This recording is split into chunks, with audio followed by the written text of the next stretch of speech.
Department, Texas State Emergency Management. I'm also part of the EOC, it's an emergency management support team. So we go out into when they have disasters in the city or any counties. I'm also part of the EOC, Uh-oh. emergency management support team.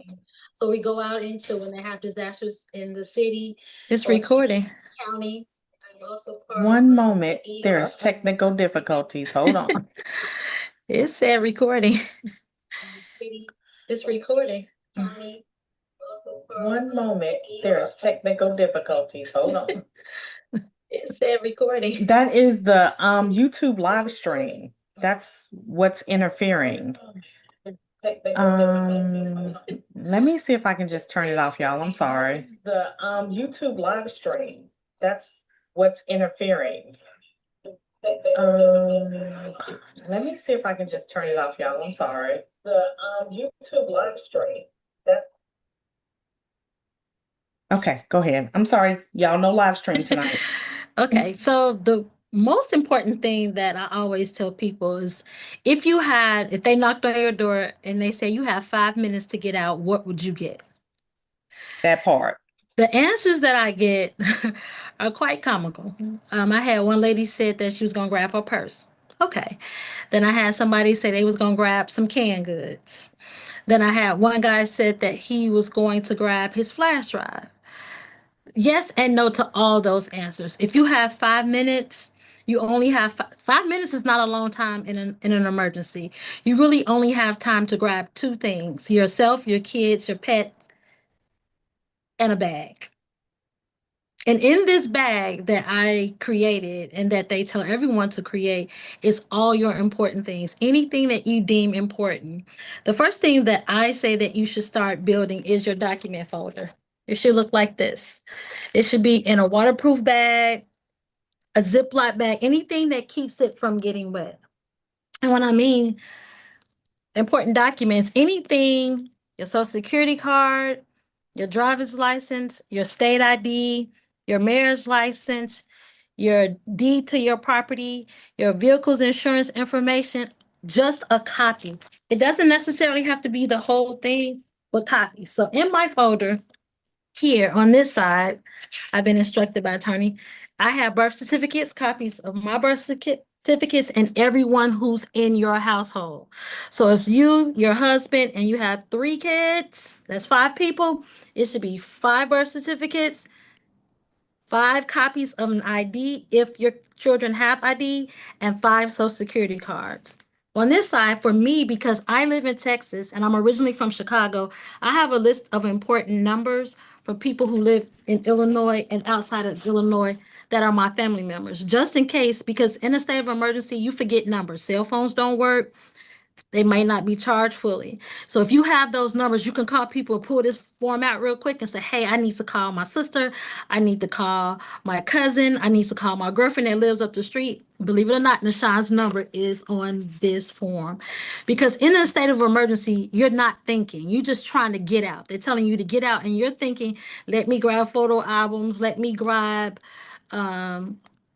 address. Let me grab this. Let me grab that. But you never grab what you need.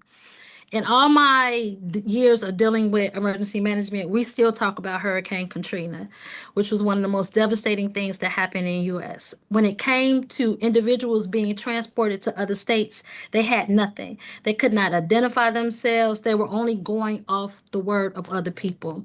It's much easier if you have a copy of that information to say, hey, this is what it is. This is who I am. Go. I'm sorry, but let me say this, Cindy, why you saying that part, because we say Hurricane Katrina and we talk about these big weather events, but last week, was it right here in the Dallas area? People's houses got blown away just in the area. And Yeah. so we talk about these big events, and then I think people say, oh, like whenever you see people on the news, they always say, I just never thought it would happen to me. I just never thought. We have weather events right here in this area. And what she's saying to gather is important because she's going to tell you, you needed to file a FEMA claim, to file an insurance claim with your Mm-hmm. homeowner's insurance. You need government documents because they will actually say, you need to prove you exist. And you standing there is not enough. They need to know who you are. So much fraud Absolutely. happens. You're going to be Absolutely. open to credit fraud, identity theft. You're going to be open to all those things because people are going to be trying to get benefits, and there's bad people out there who will steal your identity to get benefits. Absolutely. Go ahead, Cindy. So when she makes Nashawn makes a good point with FEMA because that last storm that we had here in Texas in the Richardson area, I worked that that claim section, and even that people lost their homes, they were still asking for ID. They were still asking, well, you don't know the name of your homeowner's insurance? When did you get it? How long have you had it? So just one other thing in my bag, I have an emergency bag. Believe it or not, this bag stays in my car. This bag stays in my car. In this bag, it has 2 or 3 pair of clothing.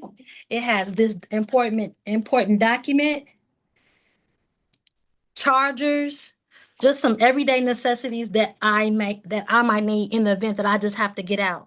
Or if they're saying it's bad weather in your area, you need to leave and go someplace else. I don't have to spend my time running around my house trying to get clothes, trying to find a toothbrush, trying to find deodorant, trying to find socks.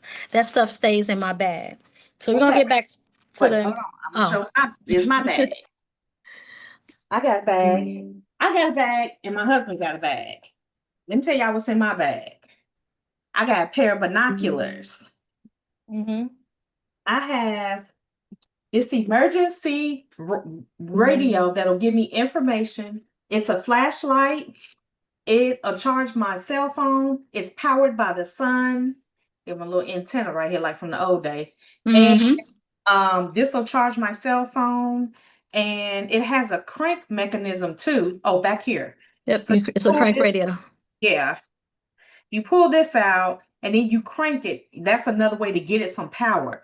You need to have a power source that's not electricity to power everything. So I have a light, I have a radio where I can get information on the emergency channels. I can charge my phone. This whole thing is solar. I have that. I'm gonna just show y'all a few more things. I Let got me a let me let me when you have that one, I have this one. okay, we have those too, but Yep, this we is have that one too. You yeah, can have a that's gonna small one or a what we big put in one. the car. Yeah, we gonna put Mm-hmm. that. We got 2 or 3 of them. Those going in the car. This one's in my backpack in case we got to get on foot and go. Mm-hmm. You know, this is some matches and a lighter, a Mm-hmm. couple of knives are in here, all that kind of stuff. We got some flashlights. Mm-hmm. I have extra batteries. I have plastic bags just to put things in. We got a little emergency kit with bandages and all that kind of stuff. Absolutely. We have, Here's my emergency kit. Yeah, and then, mask, uh, gloves. Mm-hmm. like she said, a change of clothes, some bottles of water. Water you can keep for 2 years. And then, so we just recently sat down, me and my husband, we went through our bags. And because we also have like, you should also have a list of your medication. Keep that with the list of those names that she said. Have a list of your medications. But we went through our bags for like expired Items. aspirin and Tylenol and stuff like that. So you should refresh your bag every now and then, but you should have a bag. She just showed you hers. She keeps hers in the car. If you're going to keep it in the house, keep it in the place you're going to shelter in when the storm comes through. Mm-hmm. So if you have this backpack like we have, this one's mine, and then my husband has his, and he got like a tent and rope and honey, all kind of stuff in his. So if you got a spouse or somebody teaming up with, it's a team effort. But if you keep this bag where you're going to shelter at when the storm comes, you put that on your back. It's gonna give you some weight too, keep you hold you down when the storm comes through. And then so be in your place where you're gonna shelter and Mm-hmm. have what you need in there. And then that way, when it's time, I mean, because if it's a tornado and you see on the news, everything's going to be blown away. and you not going to really have time to look for anything. So have this stuff, and then Cindy's going to show you the rest because there's emergency cash, all that kind of stuff. You may need to drive to a different location and get in a hotel or something like that. But I wanted to show you, she's showing you a bag and you think, oh, you just have that because you're emergency management. Mm-mm. I have a bag. My husband has a bag. Have you a few pieces of clothes? Have you enough to get through about 3 days? Hmm. We also have the bags of meals ready to eat, almost kind of like military food. We also have, little beanie weenies and little can of pork and beans or whatever. Hmm. You ain't gonna be eating lobster and stuff when So just you need enough some protein and some sustenance just to Absolutely. get you through a couple of days, and then you'll be in a better situation. Go, Cindy. Okay. So Nashawn makes a great point. For however many people in your household, you need to have a bag. So when my youngest daughter lived with me and we had a dog, believe it or not, Wednesday Love had a bag. Okay. Wednesday Love had a bag. She had a folder in there. It had all her shot records. Um, it had the date she was born. It had the type of dog food she had. It had a bag of dog food. It had a leash. It had bowls.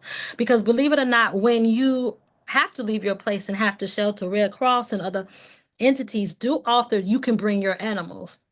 A lot of times they do have food, a lot of times they do have water, but your pets. It's best to have your own bowl. I just went to the Dollar Tree and just bought some little bitty dog bowls, some little bitty dog bags, a leash, and things like that. Put a blanket in there, put a toy in there just to make her comfortable. Even with my daughter, when this is like for a little kid, but recreate these at my job. When you have to shelter outside your home, kids get antsy, they get bored. I always recommend you packing crayons, some type of coloring book, some type of activity that your kids enjoy doing. Also, too, in this bag is your kids' information. You have your kids' information, and your kids should have their information. Just in the event that something happens and you are separated from your kid can be easily identified with their backpack. They can go and like, oh, this is Kai Triplet. She was born August 25th, 09, and her mother is Cindy Triplet, and this is her name. This is her phone number, and then a list of contact people that I can identify herself to say, yeah, this is my auntie. Yeah, this is my uncle. Yeah, this is my friend. In the event that you guys get separated. So for however many people you have in your household is however many bags you have. And you continue that same process. Nashawn showed her medical bag. This is my medical bag. I have mask, I have aspirin, I have a, a blanket. I have a whole bunch of things in here. Also, it's important when you have women, females, to pack female products because when you go to these places, we're going to provide those things, but it's going to be slow getting coming in because it's being shipped from a different location over to the location. Even if you just have a minimum of 3 days, I always tell people have enough stuff in your bag for at least 3 days. 3 days will carry you longer than you think. 3 days. It is important. If you have a baby in the household, you pack that baby bag, you pack regular formula, or you pack bottled water. 3 days is the recommended thing. And like Nashawn says, you always want to rotate that stuff out because things do expire. I looked at my bag and realized I had some aspirin in here that expired, so I got to take that out. Also in my bag, I always have call it towels. You always want to keep a set of towels because a lot of these facilities, they do have places where you can shower and take care of your hygiene. You want to make sure you have your own things. It's nothing like getting in a little fresh water or even just a bag of face towels. You can rinse that over a sink and wash your face, brush your teeth. I also recommend that you bring a blanket. Have a blanket in your bag. Your own blanket. Some people I like my own blanket with my own smell goods, the way I wash it, the way I always have a blanket. Same thing with your kids' bag. Anything that your kid has that they sleep with at night, or a blanket, or a stuffed animal, or a favorite book, anything that'll make them comfortable during this time. I So also have, let me tell you this because it's good to have something that'll remind, especially kids of home. You're going to Hmm. be moving around and be disheveled. So if they have a blanket or something, now I hesitate to say favorite blanket because you're not going to pre-pack that. The kid is using the favorite blanket. Right. Something that they'll recognize from home. And for us grown-ups too, having something from home may ground us a little bit while we in a shelter. If you've never been in a shelter, it can be very unsettling. And so to the extent you can have things that you recognize, that's going to be important. And so while we're showing bags real quick, and I know these bags, they're almost starting to sound like suitcases. So if you want to get a little something with wheels on it, and put you some things in there. That'll be easy to, but I would recommend something either on your back or something with wheels. And that Hmm. way, maybe if you're a mom and a single parent, you can have several things for you and the kids in there, and like I said, if husband and wife or two spouses are together, then maybe one person will say, well, I'm responsible for all Hmm. the medical stuff and this and that, and then the other spouse will be responsible for something. But certain things you kind of want to do, everybody have their own set, because what if y'all get separated or Exactly. anything like that? Then some things, you want to have your own set of. And I just want to real quick, Cindy, don't lose your place where you were at. Show y'all those are back. But I always tell people this right here, now inside, y'all can see the material. This is, and you get it off Amazon, but this is a fireproof, Oh yeah. waterproof bag that mostly you keep documents in, but you could keep anything in here that's important, like family pictures, your passports, all that kind of stuff. It has a lock on it with a code, and then you zip it, you lock it, pull this flap over. But this is supposed to survive a fire. So, say for instance, you're at work and your house burns down. Hmm. This bag is supposed to still be there. um, and so that's important because we're telling you to get stuff together in case you have to run out or leave or whatever. But there may be a circumstance you guys like saw in California where the houses burned down and people were allowed to go back to their homes to see Hmm. what they could salvage. If you have your documents in a fireproof bag, and then this right here is a fireproof tote. They also have fireproof totes. Then Hmm. if you have your documents and your pictures and different things like that, and that when you get back to the house, it should be substantially intact, more so than if you don't put it in anything, it's just going to burn up. Now, that being said, too, when we said pack these blankets and different things like that, when the weather comes on, pay attention. Sadly, in Texas, we just Hmm. lost a bunch of children at a camp. There was a warning about the weather, but they didn't take it very seriously. And so the rain came, the creek flooded, and it flooded out the whole area. And like 26 children died, I believe. It was about Hmm. that. And so when the weather comes, you may get sick of it. You may be like, "Oh, this the third time this week it's been a serious weather alert." But make sure, okay, my bag is in place. I have the stuff for the kids. Just real quick, if you get it in place and you have it, it shouldn't be that much to do every time inclement weather runs around. Hmm. But if you watch the news enough and you see people stand there like, um, I didn't think the weather was going to come through. You just don't want to be that person who's not ready. There is no reason to not be ready. That's why we're having this episode. We are telling you what to do. It's too easy to be ready. So there's no reason to not be ready. Go, Cindy. That is absolutely true. And also too, if you can't afford the bag, I always recommend people, technology is everything. Scan all your documents, send it to yourself in your email, Mhm. create your little tab on the side to say important documents. So you may not be able to get to it right then and there, but wherever you're going, when they start doing those FEMA claims and they start opening things up, they have Wi-Fi packs. I have several Wi-Fi packs. So when I go out to these things, I use my own Wi-Fi to put the information in. You'll be able to go like, let me log into my email real quick. I have my state IDs here, my social security card, my deed. Just make your copy, scan it, scan all that stuff back to back. You'll have one folder, throw it in your email, you can keep it. I have a list. If anybody ever wants it, they can contact Nishan and contact me. This is the list that I created that we use here for Dallas. of all the stuff that you should have, all your important documents. It might be some things that I left off. It might be some important things that you might want to include. You can always include it.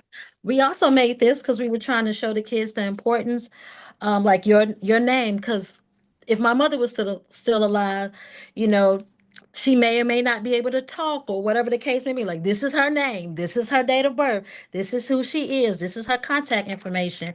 It's the same thing that we did with the cat, with your child. Each kid should have like a sheet of paper in there with all this information on there. And sadly, people love their animals. So I made one for the animals. It's the same thing for the animals because what they do is they don't like to mix breeds when you have to shelter someplace or where you have to go someplace. If you got a Rottweiler, it's not going to be in there with my Maltipoo, okay? The Rottweiler is going to be on one side, the Maltipoo is going to be on the other. So this is just a good thing to have in your bag for each individual. I also created this when we go out, a toiletry bag, anything you want to put in here. We give these out to people and say, hey, you put whatever toiletries you want to put in here. Your bag, your choice. It's the same thing for medical supplies. Like, I have a little bit of high blood pressure, so I have to have my medicine in here. And I also have all a listing of all my medication just in case I don't have it. And we do have connections with different pharmacies and agencies. I'd be like, yes, this is what I take, and this is how much I take. Or if you don't want to remember that, go right to your pharmacy, in which way you get all of your medications from, and say, can you give me a printout of all of my medication? And the pharmacist will give you a printout, and all you have to do is take that one bag and drop it in your medical supply form. No questions asked. I Okay. also, Yes, oh, I'm sorry. Hold that. Don't forget where you at. okay. We already have a request for the list. Thank you, Katrina Carter, for asking for the list. Okay. We're going to get that to you. Now, I just want to reinforce the pharmacy because a lot of people don't know, and this especially when you're traveling. I'm going to get to traveling and emergency preparedness in a minute, but you can go to the pharmacy and get a limited amount of your prescription until you can get situated somewhere. So if something Absolutely. does happen, all your medicine is at home and you've forgotten, you can go to the pharmacy and say, I need 3 days. But really, if it's blood pressure medication, they're probably gonna give you 10 days. Mm-hmm. They'll give you that much probably. Depending on the medication, And they're gonna depending on the crisis. yes, they'll give you, enough to kind of get you to a place where you can then manage the situation and get some better. But a lot of people don't know, and it's people that go without. Now, especially if you have heart conditions, if you are diabetic, if you are Mm-hmm. taking antidepressants or treating any kind of mental, issue, no judgment, just saying, because those are things that need to stay in your system at a consistent level. So the severity of the medication and how long you're gonna need, you can get some until you can get, Absolutely. to stabilize and get to the next place wherever you're going to be at. Like the Mm-hmm. Hurricane Katrina people, when they got to Houston, when they got to wherever they went to, they could go to the pharmacy and they could get a supply until they could then get FEMA assistance and find a doctor and get a new prescription and that kind of thing.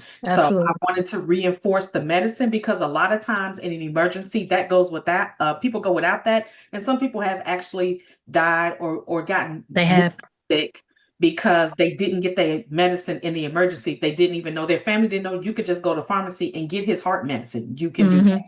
Go, Cindy. It's one more other thing that we found too, that ATMs don't work or you don't have access to your cash. So we also give out these things. It's called emergency cash. We recommend you keep $300 to $500 in emergency cash. Is that hard to do in this economy? I'm sure it is.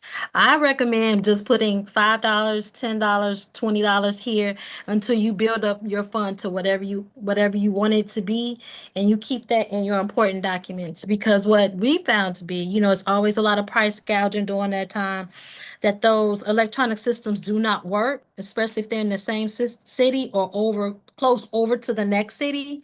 They'll take cash. If you need gasoline, they'll take cash because that is Mhm. money right there in their hand. They don't have to report it. They don't have to do whatever they want to do with it. They can do whatever they choose to do with it. It's always important that you have cash. Like for me, if something happens in Texas and I can't get to Red Oak, I'm Mhm. headed on the neck. I'm driving my vehicle to Arizona because that's the closest that I can get that I know somebody, and I might need cash along the way. Mhm. And so for me, having enough cash to take me where I have to go is always important. Um, I also have, oh, so one more other thing. Nashawn talked about alerts and alerts going on and off. If you, whatever county you live in, if you live in Red Oak, I live in Garland, go to your Garland website, go to your Red Oak website and type in emergency management. It would then give you all of the listings of what you can do, where's the nearest shelter, where your emergency management team is located. It also will give you their alert system. I mean, the alert system. I need everybody to say it with me. Alert Alert system. system. I need you to go online and sign up. Mhm. It can be annoying during this time of the season in Texas because it constantly goes off because we do have severe weather. But I need you guys to do that because it tells you what the severe weather is and where it's located in your area. They also have one for Dallas. I live in Garland, but I work in Dallas. Mhm. Go on Dallas County and sign up for Dallas County's alert system. It tells you all the severe, if something is going on in Dallas County, it'll tell you what's going on, where you need to seek shelter, how long you need to seek shelter, and in what area. If you live in any county, Garland, Richardson, McKinney, DeSoto, Red Oak, Waxahachie, I The need to country of it, across the wherever country you live, go and Legal sign Lounge up. podcast viewers, wherever you at. Look. The alert system, the emergency alert system. And I live in Garland. Garland floods a lot.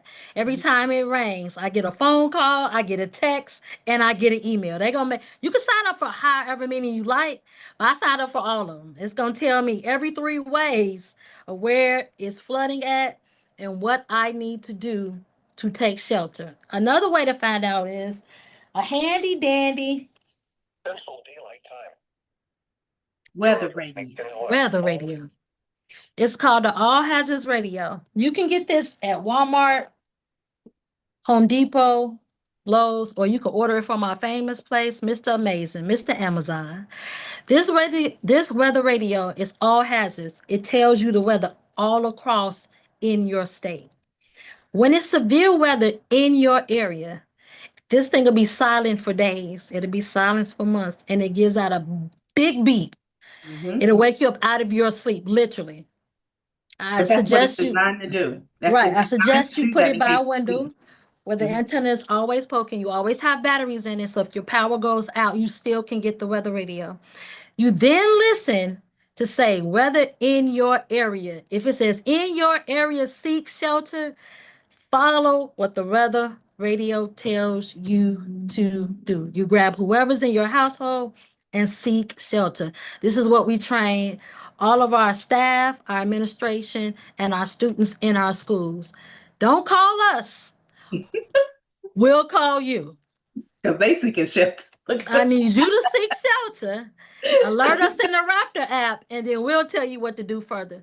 Do never alter from what the weather radio tells you to do, because in our experience, it'll say a tornado is in your in your area. Seek shelter. You have 2 minutes to 25 minutes, but you never know if it's gonna hit 2 minutes or 25 minutes. I remember last year I was on my way to Fort Worth for the Texas Emergency Management Conference. And that wind, it was a wind, they call it, I believe it was a tornado, but they said it was a windstorm. My radio came on, the wind started howling. It said, seek shelter. I grabbed the dog and we ran in the closet. All our power went out. Mhm. That was 2 seconds. I had 2 seconds. And I'm screaming for Wednesday because if Wednesday hadn't come on through from out that bed, she was just going to be outside like Toto in the wind and I was going to be in the closet door. But you Yes. always follow the instructions of the weather radio. If you're close to your cell phone or whatever, grab that, grab your people and seek shelter. And speaking of Um, which, she said cell phone. The other thing you can do is wherever you live in the United States, for all of you watching, if your jurisdiction has texting for 911 and that's something you need to sign up for, do that. oh, If yeah, you I forgot could about get that on one. the Facebook page of the police department, in the area that you in. Get on their Facebook page, and there's information there. But like she said, knowing this weather radio and knowing where it's flooding and stuff, the other reason to know is if you need an evacuation route, you need to know what's flooded and what's not flooded, where trees are down and where power lines are down, Absolutely. what areas are dangerous. That's the other reason you need the weather radio, and you need information on what's going on in case you ever have to evacuate out of your city, out of your town. You need to know what route is safe. So Cindy, real quick, if you could share your screen and show them the 2 items you had, I think y'all be interested in these too. I Okay. know One my more other husband is thing. gonna get it. One more thing. In Yes. your closet, however many closets you have, I suggest anybody invest in like a camping light. That way, if your power goes out and you're in the closet, this automatically is bright. It's Yes. bright. And you can it has 3 or 4 different levels. If you can't, this one, Dorsey, is a good one. And then this is a Rayvac. We have these in our school, bright. Mhm. And it has 4 different settings. I always suggest that you have one of those, or you can have one of these. These were given to us that we're going to do. These are called solar lights. Mhm. You can have these sitting out, have them charged up, ready during the wintertime. And when the summertime comes, you have them in your closet. Just have them at the top shelf. So if you lose power, you won't have to be fumbling around looking for some type of lighting so you can figure out what's going on. That's one. Also, too, say for instance, you lose power, or you have power, but you don't have, some people have gas. I don't have gas. I miss gas or electricity. And you still want to stay in your place. Some people refuse to leave and you want to stay in your place and you want to cook. Screen. So it's a couple of things that you can go get. It's called camping. It's camping gear. I like Coleman, and Coleman offers this right here. This is a stovetop. You can get this at Walmart. All you need is one. I suggest just one. With this, you can cook anything. You can fry up some eggs right on top of your balcony. So when people So were put your pot in your bag. Look. right. Or you can put this in a box and directly in the car. Like I know I wasn't here when the Texas storm happened Right. and people were in the cold without power and they were trying to cook up their food so they wouldn't lose it. This is perfect. You can set it right outside. It can sit on top of something. It doesn't have to be a wooden thing. It could sit right on top of a table and you can use it to cook. And these are the butane fuels that you would have to get. They're usually on sale. They're not on sale now because it's the camping season. But I suggest a lot of, just start grabbing some of these. I bought one of the hot plate things. They had them on sale at Walmart after the camping season was over. It was Christmas. I guess they had an extra pallet of them. I got mine for $7.97. Once again, you can always, get it from Walmart, but this right here, they have different kinds, but this is the one that I have for me. I feel like this is good enough. I can warm me up a hot pot, a pot to make me some coffee. I can cook a little breakfast or not, or I can warm up something, but it's something that get you by until maybe you figure out what's the next thing. Okay, and then so real quick, that's the thing. Now, if you live in an area where they host gun shows are not just for guns. They have a lot of survival equipment there. Mm-hmm. You can get a good backpack to carry. You can get knives and flashlights and a lot of survival stuff. You'd be surprised what they have at the gun show. Really good jerky and meats and all of that kind of stuff too. But just saying, there's just a lot of different places. They also at the gun show, they have bags already pre-packed for you for survival and for emergencies. So you can pay anywhere between 150 to 225, and you get the backpack with all the medical equipment and all the survival flashlights and this and that and all that kind of stuff. It's already packed for you. And so that's something that you may want to, invest in and do. We want you to take emergency preparedness serious because there's so many reasons to be prepared. I'm getting ready to talk about travel really quickly and just like around the town things, and Cindy's going to stay on for that so she can add on what Well, give she me one more does. thing. So Okay, go ahead. in your state, if you go to your state's website, Mhm. look up their preparedness, and you should be ours. It says Texas Ready. Mhm. Texas Ready gives you everything that you need to be prepared for a storm. If you can't find that information in Texas, always go to FEMA. FEMA has everything you need on there. It has information about how to prepare for the kids. It has information how to prepare for your pets. It also gives you links how you prepare for a financial emergency. They have this, how to prepare for a hurricane, And we live in Texas. We're in a hurricane area. how to prepare for a winter storm, how to prepare for a tornado, how to prepare for extreme heat and flood. All of this information can be found on FEMA's website. I suggest anybody can go on there, read through that information, take what you need, build your bag according to what you need. And I'm getting ready to actually show that site in just a second. And like Nishan, if you need any of this information, I can get it to Nishan to give out to you guys. And I'm more than happy to help you build your bag according to how you want it. You build your bag the way you see fit. You found it? This might be it. Okay, so you guys are seeing my screen? Yes, that's it Okay. right there. Yes, this is the site. This is the national government site that she's talking about. So see, this says ready. And she just said ours is Texas Ready. Well, Usually this is the that- famous one, but we have to Right. go to. I can try and find the Texas one. Oh, well, this just, because we probably have viewers in a lot of different places. So Mhm. this is the national site, and usually the national name will coincide with the state name. Like, Absolutely. there's Federal Department of Human Services and there's State Department of Human Services. So usually there's federal, housing authority and there's a state housing authority. It works like that. So just like she just showed you Texas Ready, this is FEMA Ready, federal government. If you see the name up here, it's ready.gov/resources. Mhm. And so this is the site right here that has everything she's talking about, the publications and service announcements, and everything is right here. You see resources, get involved. You can get it in various languages if you need that and everything. Absolutely.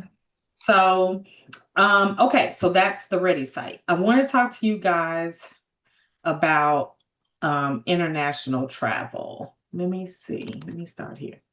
Okay, so let me show you national preparedness. That's FEMA. Let me show you this page first. Cindy, you can see this place to say travel.state.gov.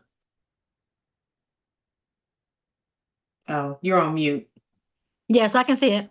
Okay, so then everybody can see it.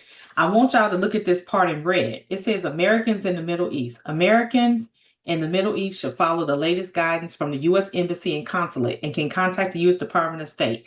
Worldwide caution. The Department of State advises Americans worldwide to exercise increased caution. I'm getting ready to talk to you about emergencies when you travel.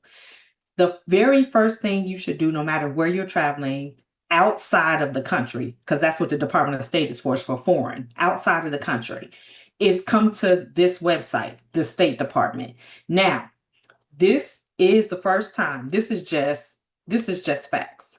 This is the first time in a lot of years that there's been a advisory for Americans generally worldwide, no matter where you travel. This is important to know. I just talked to a friend who just came back from Italy. She travels there for work. She works at a law school, and her law school has a partnership with a law school in Italy. And so she goes there like once a year to further this relationship. And she said this was the first year that she traveled, and she just generally did not feel safe. There's a lot going on in the world. and how safe we are is directly related to how well our government is running generally and how well it's managing our foreign relationships. And to the extent there's a lot of strife right now with America and some particular countries, and that strife is causing a ripple effect where even our allies are not aligned with us, that creates more risk when you travel. I'm not trying to scare people. I'm not trying to make have you feel like you should be afraid. I'm giving you information and telling you where to come so you can plan when you travel. Now, when you go overseas, no matter where you go, you should enroll in this STEP program right here. Sign up for the Smart Traveler Enrollment Program. When you do this, it's going to register you at the State Department and at the closest embassy to where you are traveling. You want the American government to know where you are in case something jumps off. They can know you're in that country and try to put a mechanism in place to retrieve you. So remember when I think it was when Biden first came in, but remember when we were getting out of Afghanistan and there was a lot of Americans there and it was all in the news and they were saying, why don't you have a plane to get the Americans out? Why don't you, send a plane? Why don't you this, that, and the other? And the guy from the State Department, he was like the second in charge of the State Department. He said, we have no idea how many Americans are here. And so we don't know where they're at in the country. He was talking about Afghanistan. We don't know where they're at. And so we can't put a plan together because we don't know how many it is. That's because when people travel, they do not register. And so I always have this running joke because when I travel, but I'm really serious. When I travel with people, I always register. Most of the people in my group do not register. So I always tell them that's fine because when the helicopter comes, it's coming for me because they know I'm here. They don't know y'all here. So if something goes on, because we go to Mexico and we feel pretty safe when we travel, but there's Mexican gangs and all this other kind of stuff, right? We've never run into that. We've never had a problem, but I'm just saying that's like something people know about, right? There's Mexican gangs. Well, say they take over the hotel and I'm able to hide and make it to the roof. The next thing I'm going to tell you is have the embassy and the consulate's phone number in your phone wherever you're traveling. If you're going to Italy, have the American embassy in Italy and the nearest consulate in your phone. If you're going to Mexico, if you're going to Cabo, Cancun, it's a consulate's office in Cancun. I pass it all the time when we go. Have the embassy number and the consulate's number in your phone when you're going to another country. Put the phone number in before you go. Sign up for this STEP program, Smart Traveler Enrollment Program. And piggybacking off of that, make sure you have some health insurance that can cover you while you're gone. Now, you're either going to get that from your own healthcare provider, or you're going to get that from like the insurance that you can buy when you buy the trip, but make sure you get some. Now, we have Blue Cross Blue Shield of Illinois. Blue Cross Blue Shield of Illinois will pay for emergency services if we're in another country. Now, we might have to pay for it on the front end and they pay us back. Or we may be able to file a claim and they pay it. But if it's out of the country, most likely they'll pay us back. But it's just emergency services. If you buy the insurance that you can buy when you book the trip, that's going to pay to get you medical treatment, get you stabilized, and fly you back to the States. It's going to pay for that. Now, at the age we are, we always get that. So that's something that you want to have. You could go to another country and get food poisoning. You could get sick some other kind of way. You could have a heart attack. You could be hit by a car. All these things happen in foreign countries, but usually because it's not ever happened to them and they don't know anyone it has happened to, they take it for granted that it won't happen. But a lot of people know the story that I tell, like how I got the wrong baby at the hospital, and people are always shocked. And I'm like, it happens more than you think. It's just that they have never known anybody who's gotten the wrong baby at the hospital. And so they're always shocked when I, tell the story. But anyway, I'm just saying things can happen, right? So you want to make sure you have health insurance, check with your health insurance or get the health insurance, because there are cases, there are instances, a lot, goes on that, I'm just in the circle to hear and know about, where, people need you need health insurance when you're traveling. Okay. So, and Cindy, if you want to chime in on anything, you're on here as our expert, just let me know. So I wanted to show y'all this page though, because like I said, this is the first time in a lot of years. And when I travel, I always check this. This is the first time in a long time that the State Department is advising Americans worldwide to exercise increased caution. We are living in some different kind of times. And that's the other reason I wanted to have this podcast, is so people can understand and know what's going on. A lot of people travel, and yes, please have fun. Go do everything you want to do. Go surfing and zip lining and skiing and everything you want to do. But have a mechanism in place for your safety and for an emergency. One other thing I want to interject about that we talk about that too as well when traveling. You're always supposed to make a copy of your passport and a copy of your itinerary, and you send it to your family members, and you also scan it. Once again, I'm back to the email. You scan it and put it in your email, because even in the event, if you lose it, you'll be able to get to it. But you always send a copy of your passport and your itinerary to someone inside the United States of the Americas, as they say, so they can fight for you in the event something happens on your behalf. Like, no, this is Cindy Triplett. This is her passport number. I have it here, just in case it get lost. If your passport gets lost, you're going to have trouble. I want to real quick distinguish between an embassy and a consulate. The embassy is the official representation of the United States government in another country. The embassy in that country, the U.S. embassy in another country, is U.S. soil.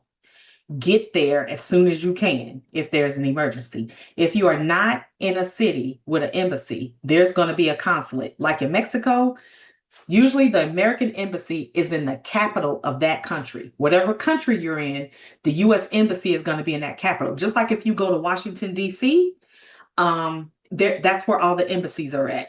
But here, like in Dallas, we have a consulate's office from the country of Mexico. We have that here because, of course, we have a lot of Mexican nationals here. So the embassy is the formal representation of the government in another country. That's where your ambassador is going to be. That's where all the foreign policy negotiations and all that stuff is conducted out there. A consulate's office is more like the administrative office. If you lose your passport, if you get sick, if you get into some criminal kind of trouble, that kind of thing, usually the consulate's office will handle it. So in Mexico, the one embassy is in Mexico City, and then there's 9 consulate offices in the country. One of them is in Cancun. There's 9 consulate offices, and then that's where you get. So that's the difference with that. I wanted to clear that up so you guys know. This is the other thing. If you're traveling, you should come to the CDC's website and see what the health concerns are for the place that you're going to. You're not necessarily going to know if there's an outbreak. Like, we know about the Ebola outbreak now because it's so serious and because how deadly it is and how quickly it spreads. But you're not going to know if there's a smaller, but it's, concerning virus or something like this hantavirus that's on this page, like going around. You won't know that unless you get on CDC and check. Now, the other thing I do if I'm traveling somewhere, especially if it's almost considered third world, like really the Dominican, y'all, like, sometimes, it goes back and forth between second world, third world. But I go to my doctor and I say, hey, look, I'm getting ready to go to the Dominican. And it's okay. Like, what are you going for, vacation or pleasure, or are you going on mission work? Are you going to be off in the jungle? Are you going to be amongst the people a lot? Are you going he going to want to know what you're doing? Your doctor is going to get on CDC on this page. He is going to get on the National Institutes of Health. He's going to check the American Medical Association and see what all the concerns are in that area. And he's going to recommend a course of medical action. You can either take it or you cannot take it. But I know a lot of people don't know that that's an option that they can check. So when I was going to the Dominican, he recommended a hepatitis A shot. he recommended malaria pills, and it was another thing he recommended. And so the thing, you want to go to your doctor about a month or 2 months before you're going, because like the malaria pills, I had to take those so many days before I left. The hepatitis A shot, you get one so many days before you leave, and then you got to get the second one within 6 months of the first one for it to be fully effective. Why do you want a hepatitis A shot? Because when you go to these other countries like the Dominican, some parts of Mexico, different places like that, the buffet is the biggest place where you get sick. The buffet in a lot of those countries is where you can get hepatitis A from. So for me personally, that was a decision I made because I don't have a spleen or an appendix. I'm just out here with no protection, y'all, right? Like y'all know I had cancer and I had an extensive surgery and I don't have a spleen or an appendix. So I took the hepatitis A shots to give my body a head start on fighting any viruses or anything like that. I took the malaria pills because at the time, I can't remember the name of it. Cindy, if you remember, tell me, but the mosquito that carried a certain I can't remember, Zika. It was Zika. Yeah, that's what it was. Zika, the Zika virus. Yes. Okay, that was out. And so I took malaria pills because those will help with the Zika, because Zika's similar to malaria and it's passed by mosquitoes. And then a couple of other things, right? The important thing I want y'all to know is these are the pages you go to see what's going on in the country you're going to. That's a valid concern because if you're going to be on the resort, the people that work on the resorts live out in the country. They come onto the resort. They don't just live on the resort in isolation. They come onto the resort, and if you're interacting with them, a lot of these viruses are airborne. There's some stuff out there we've never even heard of in America because it never makes it here, but this is a place where you can see that. I'm looking at my notes to make sure I tell y'all because every week I forget something. Let me see. Oh, I'm gonna tell y'all real quick how to list somebody as an emergency contact in your phone. So all I know how to tell you to do is I have an Android. Cindy can go over iPhone. I have an Android. So in your Android phone, if you go to settings in your Android phone, I don't know, y'all probably can't see mine. You go to settings. There's a setting on here called safety and emergency. Safety and emergency. I don't know if y'all can see. There's a setting on here, safety and emergency. And then it says emergency contacts. The first one says medical info. The second one says emergency contacts. First responders are trained on knowing how to get to these areas and see who your emergency contacts are. So like I have mine listed in here. I have my people in here. And like Cindy said, she's one of my people. She's in here, right? So you should have that in your phone so they know how to contact you, how to contact your emergency people, and in case something goes wrong. But emergency people are trained on how to find it. So that's how you do it in an Android. In an iPhone, I know one option is to go to the contact for that particular person, and you can say make an emergency contact. Now, I don't know if it works like that on the newer iPhones, but I know on some of the older versions, that's how it works. Yes, it still works the same way. I just did it to make sure. You just go to the contact person who you want it to be. You go scroll down and hit edit, and it says add to your emergency contact list. Once you do that, their name will appear. Let me see. It'll have a big X next by it. So anytime you call them or they call you, it'll have an X next to their name, and that means you're their emergency contact. Okay, so make sure in your phone you designate some emergency contacts. That's something we just told you how to do it. That's something y'all can do now while we continue talking. We only got we got 10 or 15 more minutes worth of information for you. We hope this has been helpful. I need to be checking to see if there's questions. Give me a second. I'm gonna look and see if there's questions. But I want to run through my talking points real quick and make sure I got everything. There's some things I want to reiterate, like a lot of the stuff we've directed you to do about FEMA and CDC and also the kind of stuff, the government only works as good as the people running the government. Elections matter. And that's a podcast coming up in the next week or two about voting in elections. I'm referring you to these resources. Last week, I talked about how to navigate certain agencies. And that was something I didn't say last week that I should say, because some of the websites I've gone to lately, they're not even up and running, which is almost unheard of. As much taxpayer money as we pay and everything else, the taxpayer money, instead of going to maintaining these websites, look like it's going to try to pay people who storm the Capitol. But if you go look at some of these websites, what we need as citizens is not even up and running. The government only works as good as the people that's in there. We supposed to have these services. These are how the pages are supposed to work. These days, you trust the CDC as far as you can throw it. But those are the resources that's there. Okay, we talked about all these emergencies and have all your stuff together and everything, but hello, everyone, you need an estate plan, you need a will, or you need a trust. You definitely need a power of attorney and a healthcare power of attorney. You need one, your spouse needs one, or your significant other needs one. All the adults in your life that you know, tell them they need a power of attorney and a healthcare power of attorney. You need these things for emergencies. That's something else that you should have.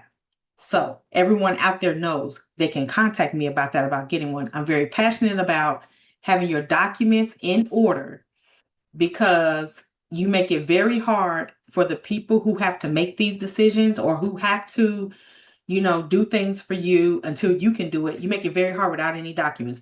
When my father got sick and he went into the hospital and then he got put on a ventilator and couldn't talk and he wasn't conscious, the doctors didn't know whether he was going to make it or not. And in the meantime, between time, me and my siblings was just like, okay, well, we got to maintain his life in case he wakes up and comes back home. I mean, my dad had like an 850 credit score and everything. And we can't miss his bills. We wanted his life to be in order in case he did wake up and come back home. So we trying to pay his house note and pay the light bill and pay stuff, but he had nothing in place. Side note, even though I told him to do it and I would do it for him, he just was one of those people that, how older people are, some of us out there, he didn't want to do it.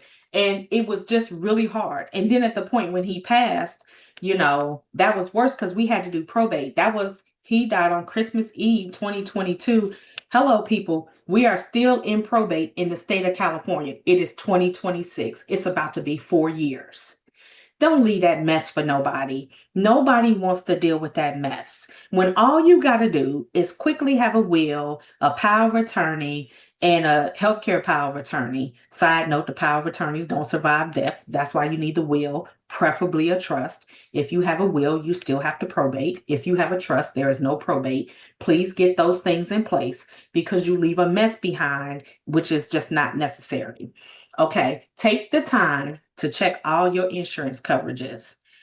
If you have homeowners insurance out there, do you have enough coverage for your contents? Do you have enough coverage to rebuild your home? Do you have enough coverages? Building costs are going up. The cost of contents in the house is going up. Look at your insurance and make sure that you have the right amount of insurance. Check your car insurance. Will your car get replaced if a tornado comes or a storm comes and a tree falls on your car? Is your car going to be replaced? Now, we may not be able to get the exact coverage we need, but we need to check the price, see what we can do, and maybe there's some middle ground that you can, do on the insurance in order to get something more affordable that's going to cover your loss. Because think about, if you lose your car, then can you get to work? Then you have the problem of, will you lose your job because you can't get to work? A lot of people work from home though too. If your home burns down, what are you going to do? You got to replace your computer and all that kind of stuff. So everybody just keep that in mind. Check all of your insurances. And the biggest mistake that I see people make is they're not planning for the worst because they just don't think anything bad will happen. I'm not trying to rain on anybody's parade. Like I said before, this is not about us scaring y'all or anything. This is preparedness while you can still prepare. The time to prepare is not after your house has burned down. That's not the time to prepare. And then you having a hard time getting anything because you can't prove who you are. So, and then Cindy, I have on my talking notes, but Cindy already talked about leaving a copy of your passport, a copy of every credit card in your wallet, a copy of your ID. Leave that back at home with someone, or at least, leave it in your house or somewhere where somebody can get to it in case something happens. What else did I need to cover? Let me see now. Let me make sure all the websites. That was that one. That was that one. This is National Preparedness for FEMA. That's the website. This is the STEP program that I said, Smart Traveler Enrollment Program. You would just get on here, and go through the steps. It said time to complete about 20 minutes. That's about right. When you do this, have the address to the hotel that you're going to, have your flight numbers. It's going to capture all that information for you, and it's going to send it to the nearest embassy to the embassy in the country that you're going to, and the State Department will have a record. Okay, let me stop sharing so I can check questions.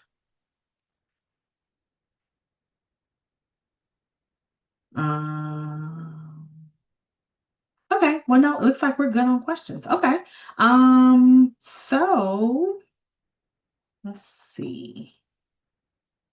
Oh, wait. Okay, no questions. Alrighty. I feel like I'm going that whenever I get off, I feel like I'm gonna forget something. But okay, so I did receive but the people who asked, they know me. So Cindy will get me the information, and we're gonna send you the checklist that you asked for. And let's see. Yeah, we'll send you the check. Oh, I'm sorry. Let me stop sharing. You back, Cindy? Stop sharing. Okay, we're going to send you the checklist that you asked for. We'll get that out.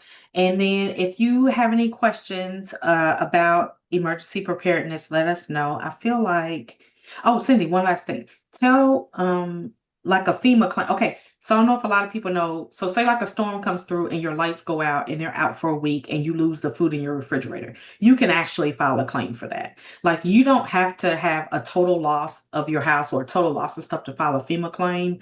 Usually they will replace food or give you money to replace food. But Cindy, what's the latest on that? So what I've heard is that you have to come, now that they have started organizing better in neighborhoods, they bring sections of FEMA out to your neighborhood. And you go in there with your documents, you tell them what's going on, and then they tell you what you qualify for. Okay. So So it sometimes could be it's food food, assistance, but it maybe could be not. food assistance, it could not be food assistance. A lot of times, and it's bad to say, depending on what it is, they reimburse people who receive public assistance first Yes. before they reimburse people who have paid cash for food. So it's just all depends on the type of storm and what federal assistance the federal government decides to give and what the state also decides to give within that. So you may not be able to get it from FEMA, but you might be able to get it from the state. You might be able to get it from state, but FEMA may not pay for it. So it's a battle between the two depending on the storm. But you will be way more frustrated if you have no documents and you trying to get help than if you have some documents. You go down there, file a claim, and they may say, okay, so you say, well, I lost everything in my fridge, probably $700-800. If you like us, we got a whole bunch of food. We stocked up over here. We ready. But they might say, okay, well, here's $150 to get food. They may only, do that. But at least that's something, or they'll tell you what you qualify for, but you're going to be way more frustrated if you have no ID, you have nothing, and you can't get any assistance. You have two crying kids standing next to you. You don't know where you're going to go. Your car was destroyed. Your house is gone.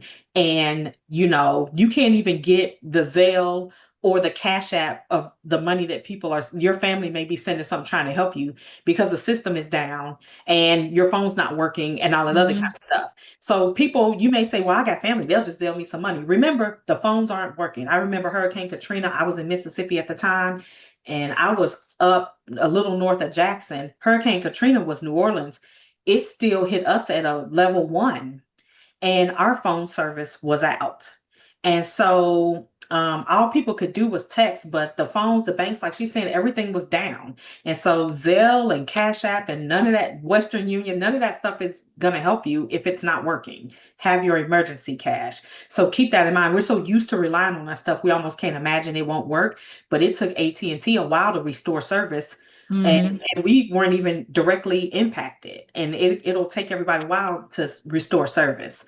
So I think that's all I have. Cindy, do you have anything else? Nope, that's it. Yay. Thank you for doing this. Thank you for your expertise. Thank you for all Of the course. information. Thank you for showing us all the stuff. Everyone have a great night. I will see you guys next week. Bye. Bye.